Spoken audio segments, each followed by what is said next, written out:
नमस्कार, स्वागत है आपका इंडियन न्यूज में। मैं हूं आपके साथ संजना कुशवाहा। भारत विविध धर्म, जातियों तथा संस्कृतियों का देश है, जहां हर तरह के त्योहार को बड़े धूमधाम से मनाया जाता है। वहीं सर्वधर्म समभाव के प्रतीक केरल प्रांत का मलयाली पर्व ओणम केरल में बड़े ही धूमधाम से मनाया जाता है। आपको बता दें, भारत में ओणम का पर्व खेतों में नई फसलों की उपज के लिए प्रसिद्ध है। यह त्योहार दक्षिण भारत में बड़े धूमधाम से मनाया जाता है। विशेष तौर पर केरल के लोग यह त्योहार 10 दिन तक मनाते हैं। इस वर्ष ओणम 6 सितंबर से शुरू होकर 15 सितंबर तक मनाया जाएगा। इस उत्सव में लोग अपने घर आंगन को फूलों और रंगोली से सजाते हैं। तो चलिए आज हम आपको बताते हैं ओणम पर्व मनाने का महत्व, ओणम पर्व मनाने की पौराणिक कथा, इसी के साथ ओणम का पर्व क्यों मनाया जाता है।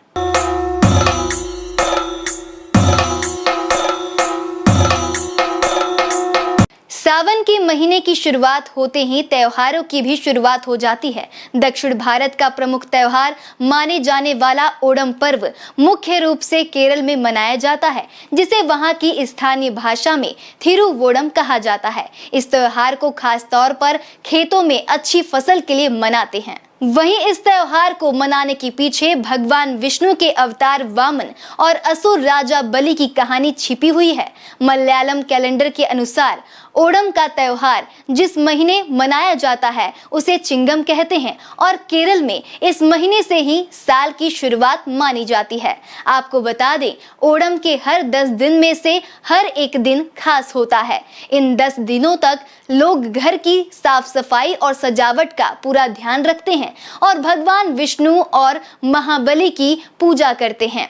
ओणम के दिन लोग सुबह जल्दी उठकर मंदिर जाते हैं और भगवान विष्णु की पूजा करते हैं। इसके बाद नाश्ते में केला पापड़ खाकर पकलम बनाते हैं। ओणम के अवसर पर केरल में नौका, भैंस और बैल दौड़ का आयोजन किया जाता है। वहीं कई तरह की अन्य प्रतियोगिता भी आयोजित की जाती है। आपको बताते चले कि केरल में ओणम के अवसर पर किए जाने वाली नौका दौड़ विश्व प्रसिद्ध है।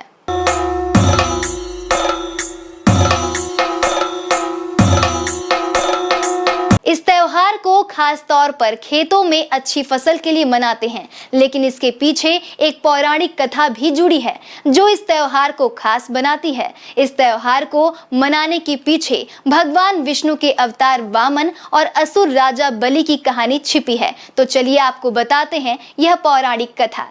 एक समय की बात है, असुरों के राजा बलि अति पराक्रमी थे। उन्होंने देवताओं को युद्ध में पराजित कर स्वर्ग अपने कब्जे में ले लिया था। स्वर्ग हाथ से जाने के चलते देवता काफी दुखी थे और इसके लिए वह माता अदिति के पास पहुंची और समस्या बताई। इसके बाद अदिति ने पति कश्यप ऋषि के कहने पर एक व्रत किया, जिसके शुभ फल से भगवान विष्णु ने वामन देव के रूप में जन्म लिया। बलि अहंकारी था, उसे लगता था कि वह सबसे बड़ा दानी है। ऐसे में उसका घमंड तोड़ने के लिए विष्णु अवतार वामन देव बलि के पास पहुंचे और दान में 3 पग धरती मांगी। बलि को लगा कि यह तो बच्चा काफी छोटा है और 3 पग भूमि कौन सी बड़ी बात है, और उन्होंने वामन देव को 3 पग भूमि देने का संकल्प कर लिया।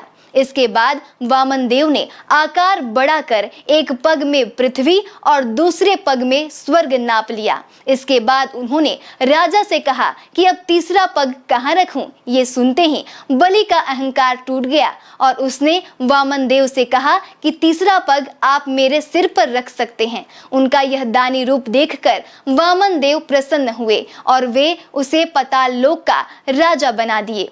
दक्षिण भारत में मान्यता है कि ओणम के पहले दिन राजा बलि पाताल लोक से धरती पर आते हैं और प्रजा का हाल चाल जानते हैं।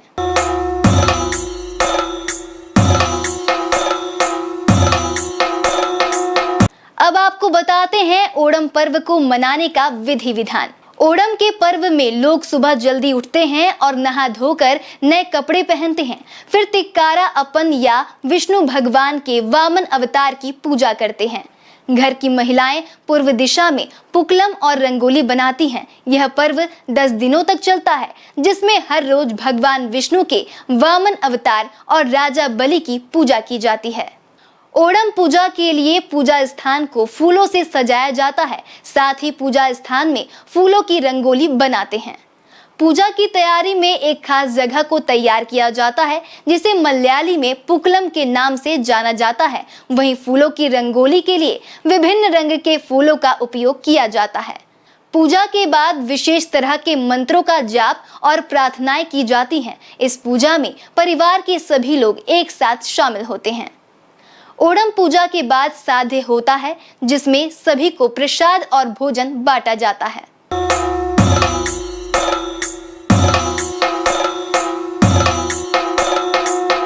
ये तो हुआ ओणम पर्व मनाने की विधि विधान। अब जानते हैं ओणम पर्व में होने वाले पूजा में लगने वाली सामग्रियों के बारे में।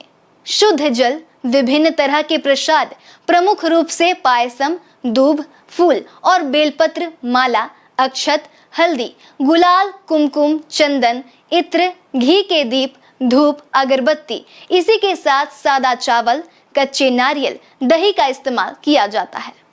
अब जानते हैं ओणम पर्व से जुड़ी 3 रोचक बातें।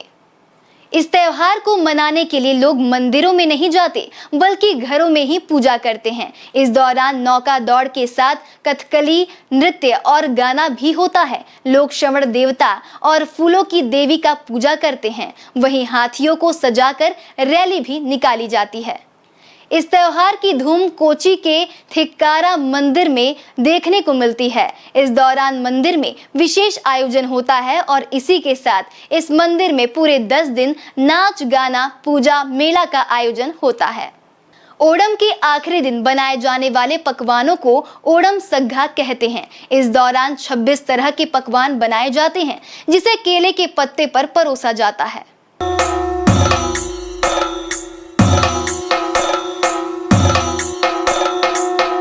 जिस प्रकार उत्तर भारत में 9 दिनों तक नवरात्रि का त्योहार मनाया जाता है, उसी प्रकार राजा बलि के वापसी के जश्न को मनाने के लिए 10 दिनों तक केरल में मलयाली लोग ओणम का पर्व मनाते हैं। इस पर्व में सभी चीजों के अलावा इसमें आयोजित किए जाने वाले भोज्य साध्य भी बहुत जरूरी होते हैं। साध्य में कुल 21 से 28 तरह के शुद्ध शाकाहारी भोजन बनाए जाते हैं जिसे पारंपरिक रूप से केले के पत्ते में परोसा जाता है। तो आइए आपको बताते हैं ओणम पर्व में विशेष रूप से बनाए जाने वाला पकवान। सांभर।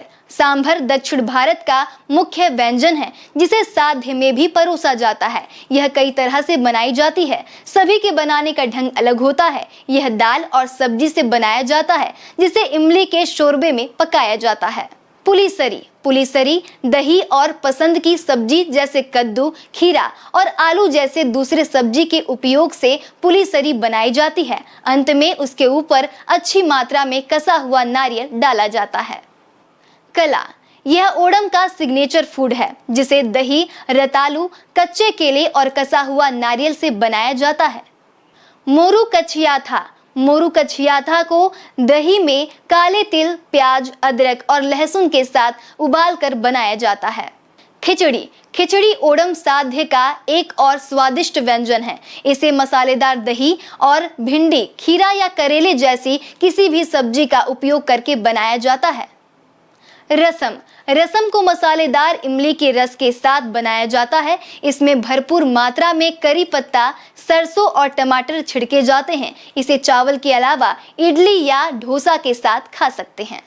कुटुकरी। कुटुकरी एक सूखी डिश है जो कि कच्चे केले, काले चने या कसा हुआ नारियल से तैयार की जाती है।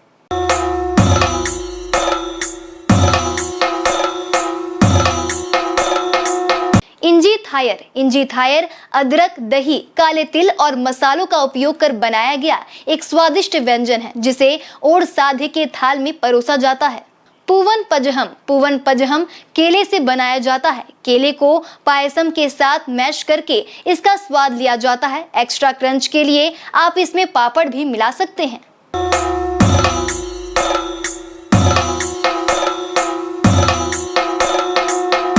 पलाडा प्रधान। पलाडा प्रधान एक मीठा व्यंजन है जो दूध, सूखे मेवे और चावल के आटे से बनाया जाता है। इसे भोजन के अंत में परोसा जाता है क्योंकि यह भोजन में मिले मसालों के कारण होने वाले एसिडिटी या गैस से राहत देने में मदद करता है।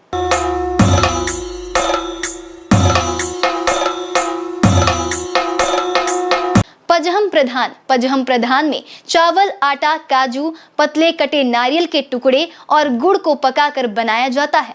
ये तो आज हमने जाना ओणम का त्योहार क्यों मनाया जाता है, इसे मनाने के पीछे की पौराणिक कथा।